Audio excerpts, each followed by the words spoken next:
பாரு leg piece வெந்துட்டு இருக்கு. நல்லா வெந்துருச்சுமா. இப்பதான் வெந்துட்டு இருக்கு. இன்னும் கொஞ்ச நேரம் வேகட்டும். கீழே வந்துச்சு. வரும்.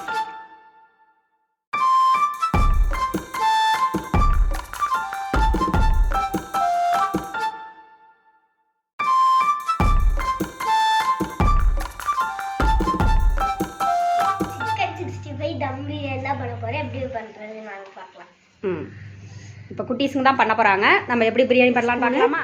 ஆயில் 2 ஸ்பூன் ஊற்றி நல்லா சூடாயிடுச்சு. இப்போ என்னென்ன போட போகிறோம்?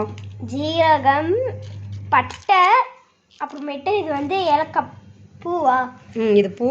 அப்புறமேட்டு இது வந்து ஏலக்காய், வந்து பட்டை, இது வந்து கிராம்பு. சரி, எல்லாமே போட்டுடலாமா? பிரிஞ்சி இலை போடலாம்.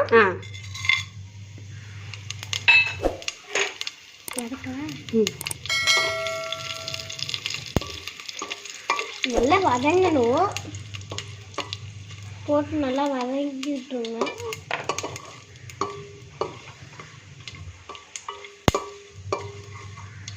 ஓகே.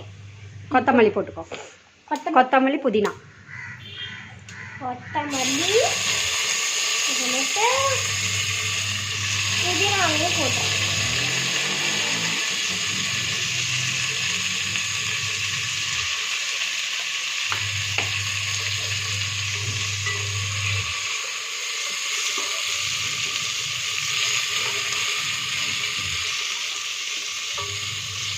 இப்போ வெங்காயம் போட்டுக்கலாம். வெங்காயம் போட்டுக்கலாம்.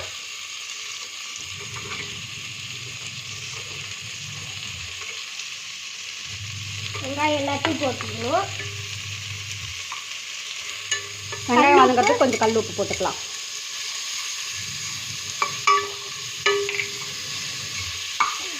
இது நல்லா ஃப்ரை ஆகணும். வெங்காயம் நல்லா ப்ரௌன் கலரில் வரணும். வெங்காயம் எந்த அளவுக்கு வதக்கணுமோ அந்த அளவுக்கு டேஸ்ட்டாக இருக்கும்.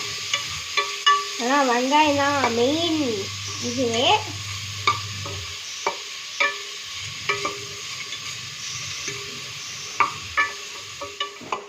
பாருங்க, வெங்காயம் நல்லா வதங்கிட்டு இருக்கு. பாப்பா வதக்கிட்டு இருக்காங்க. அதுக்குள்ளார 65க்கு பொரிச்சிட்டு 65க்கு லெக் பீஸும் இருக்குது.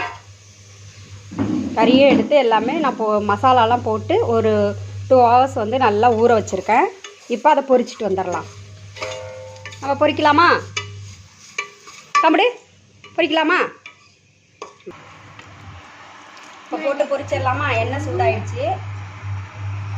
இப்போ போட்டு பொரிச்சிடலாமா? நல்லா போட்டு பொரிச்சு.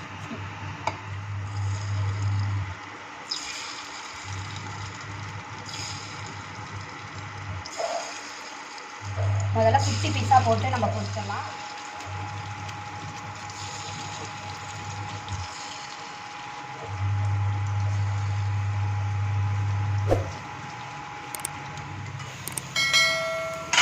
பாருங்க, நல்லா வதங்கிடுச்சு.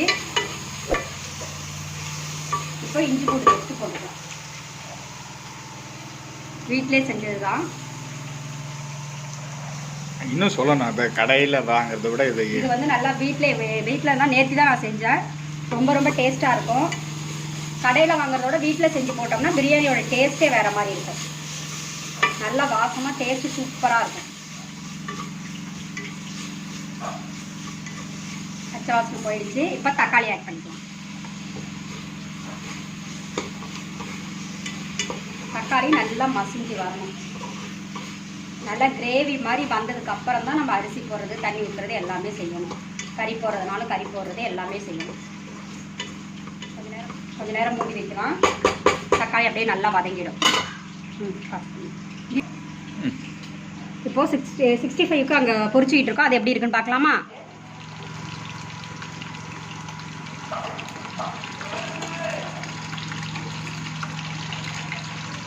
தமிழ் நல்லா பொரிஞ்சு வருதா? தமிழ் காலையில் பிரியாணியா? கிறிஸ்மஸ் ஸ்பெஷல் பிரியாணி தமிழுக்கு. நல்லா பிச்சு போடணும். அதேதான் பிச்சு போடணும். ஓகே, அது நல்லா வந்துச்சு. அதுதான்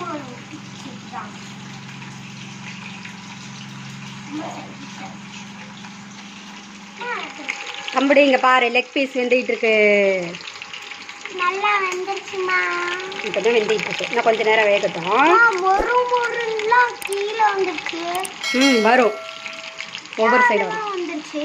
நம்ம பொரிக்கிறோம்ல, அதனால அப்படி தான் இருக்கும்.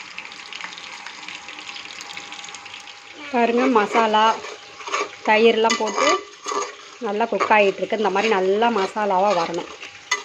இதுக்கப்புறம் தான் தண்ணி ஊற்றி கொதிச்சதுக்கப்புறம் நம்ம வந்து அரிசி போடுவோம்.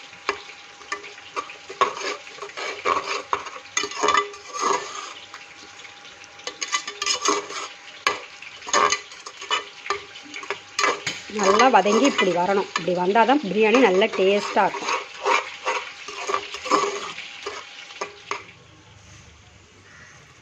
லெக் பீஸ் ஆட் பண்ணுவோம்.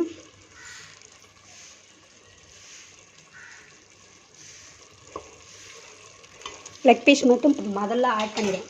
லெக் பீஸ் மட்டும் இப்போ ஆட் பண்ணுவோம். அதுக்கப்புறம் மற்ற பீஸெல்லாம் கடைசியாக ஆட் பண்ணுவோம். அப்போ தான் நல்லாயிருக்கும்.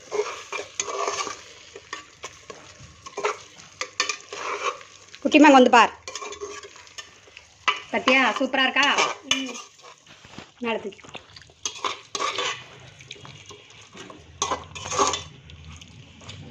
அப்படியே இது மசாலாவோட கொஞ்சம் நேரம் இதுவாகட்டும். 65ம் இதுவும் 65 மாதிரி போட்டு பொரித்து இதில் போட்டு இப்படி செஞ்சோம்னா செம்ம டேஸ்ட்டாக இருக்கும் பிரியாணி. கொஞ்சம் நேரம் வேகட்டும். பாருங்கள், இப்போ தம்மில் போட்டாச்சு. தம்பு பாரு, தம்மில் சூப்பராக வந்துடுச்சா? கீழே வந்து தண்ணி வருது. ஏமா கீழே வந்து தண்ணி வருது? எங்கப்பா வருது பாரு. அது தம்மில் போட போகிறோம்ல, இந்த ஸ்டேஜில் தான் தம்மில் போடணும். அப்போ தான் வந்து பிரியாணி வந்து உதிரி உதிரியாக வரும். தம்மில் போட்டால் தான் சூப்பராக இருக்கும். இப்போது இந்த 65 இதில் வச்சுருவோமா? வை உள்ளார. நான் வைக்கவா?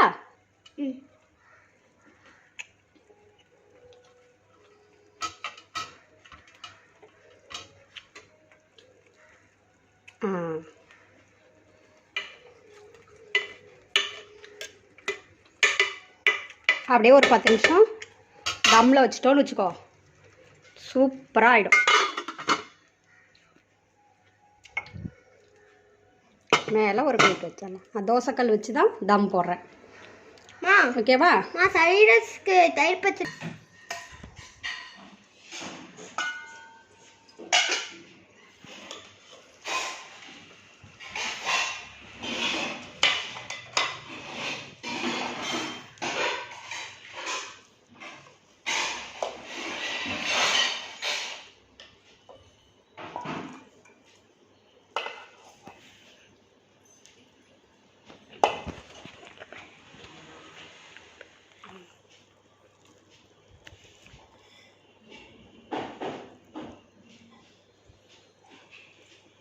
தயிர் பச்சடி எடுத்துகிறேன்.